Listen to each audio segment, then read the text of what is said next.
Well, as discussions are taking place globally about the new UK government and what their policies will be, here to speak with us about just that is former Israeli ambassador to the UK and chair of the Abba Evan Institute at Reichman University, Mark Regev. Mark, thanks so much for joining us. To start, what do the UK elections mean for the future of the UK-Israel relationship? I think it's very significant because Starmer has a whopping majority, has 2/3 of the seats in Parliament, and he's got 5 years. And I think you're going to see over the coming months the emergence of an international statesman. I mean, ultimately, we know that President Macron is term limited and he's not doing well politically at home, and he will finish his term there in France in the not too distant future. Scholz in Germany, the chancellor, is going through a difficult time politically. We saw in the recent elections of for the European Union, for the European Parliament, we saw Scholz's party, the Social Democrats, coming in third place behind the radical right and the conservative right. But Starmer comes in now, and I think he's going to be filling a vacuum. And I think we can expect him to emerge as a significant international player. And therefore, for us as Israelis, his attitude to our country is crucially important. First of all, if I was listening very careful to all of Starmer's remarks on the day following his victory, and he kept saying repeatedly that Labour had to change so it could be a party of government. And I think that's his way of saying Labour had to move on and discard the Corbyn legacy, the legacy of his predecessor, Jeremy Corbyn, who was, as you know, very radical on a host of issues. And on Israel, he was hostile and even accused widely of anti-Semitism.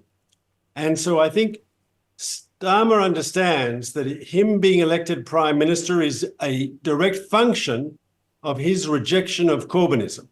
And if Corbynism was anti-Israelism, he's moving in a different direction.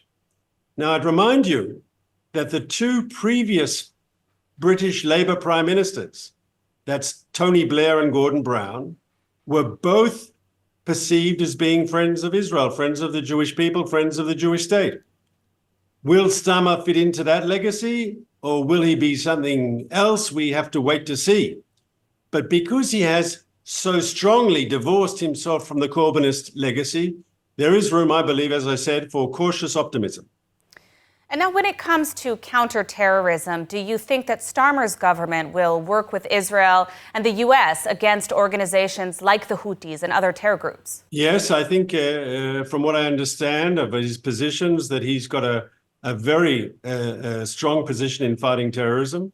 And I think the British have been part of American efforts in the Middle East, as you say correctly, fighting the Houthis in Yemen, but also part of the international coalition to fight ISIS in Iraq and Syria and so forth. Israel has very strong security relationships with the United Kingdom, and I expect them to continue under Starmer. Having said that, there is pressure within his own Labour Party, maybe to sort of tone down security cooperation in Israel. Some of his parliamentarians, his Labour backbenchers, have actually called for the end of British weapons coming to the IDF in response primarily to the war in Gaza. And it'll be very interesting for me to see how Starmer responds to those pressures. I mean, if one is very frank, foreign policy wasn't a big part of the British election. Foreign policy was hardly mentioned, around the ballot box. It was all about renewing Britain internally, economic development, immigration, and so forth. But foreign policy wasn't an issue, except for Gaza.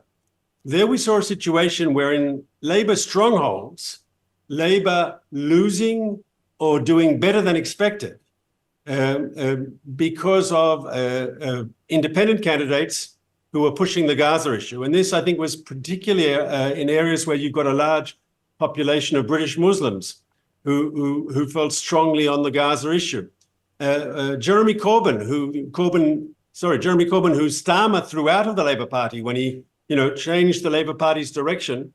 He stood as an independent in his own seat and won stating also that Gaza is a crucial issue for him. And there were other examples. There are 4 or 5 seats where independent pro-Gaza candidates actually defeated the Labour candidate. Well, we are out of time, but I want to thank you, Mark Regev, for joining us and for your insights on this issue. My pleasure.